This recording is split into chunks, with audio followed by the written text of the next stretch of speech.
ఇప్పుడు global attention అంతా ఢిల్లీపైనే. Bharat Russia special strategic partnerships ను ఈ పర్యటన మరింత బలోపేతం చేయనుంది.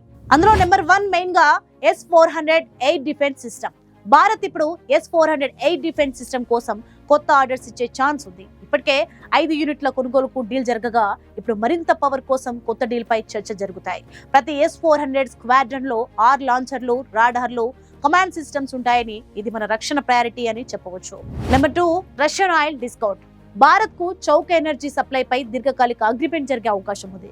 అమెరికన్ టారిఫ్ల ఒత్తిడి ఉన్న రష్యా ఇచ్చే కొత్త డిస్కౌంట్ ఆఫర్ కీలకం కానుంది. ఎల్ఎన్జీ, బొగ్గు గ్యాస్ పైప్ లైన్ సహకారంపై కూడా డిస్కషన్స్ ఉంటాయి. నెంబర్ 3 చూసుకుంటే trade balance package.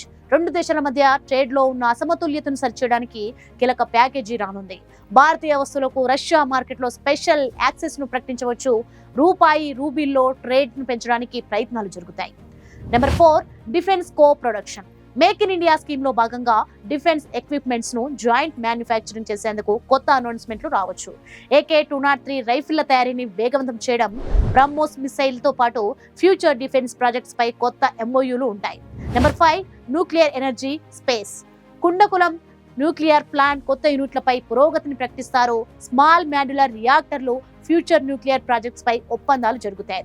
Gaganyaan mission కోసం రష్యా స్పేస్ ఏజెన్సీతో మరింత సహకారం, గ్లోనాస్ నావిక్ నేవిగేషన్ సిస్టమ్ సహకారంపై కూడా చర్చలు జరుగుతాయి. Number 6 RT India channel launch. Putin ఈ పర్యటనలో రష్యా ప్రభుత్వానికి చెందిన RT Russia today India channel ను లాంచ్ చేయనున్నారు. ఇది రెండు దేశాల మధ్య మీడియా కోఆపరేషన్ లో కొత్త అధ్యాయం. Number 7 vision document. Special and privileged strategic partnership కు 25 ఏళ్లు పూర్తయిన సందర్భంగా రెండు దేశాలు తదుపరి 10 ఏళ్ల కోసం ఒక విజన్ డాక్యుమెంట్ ను, స్ట్రాటజిక్ రోడ్ మ్యాప్ ను విడుదల చేసే ఛాన్స్ ఉంది. రష్యా భారత్ రిలేషన్స్ లో ఈ పుతిన్ పర్యటన అత్యంత కీలకమైనది.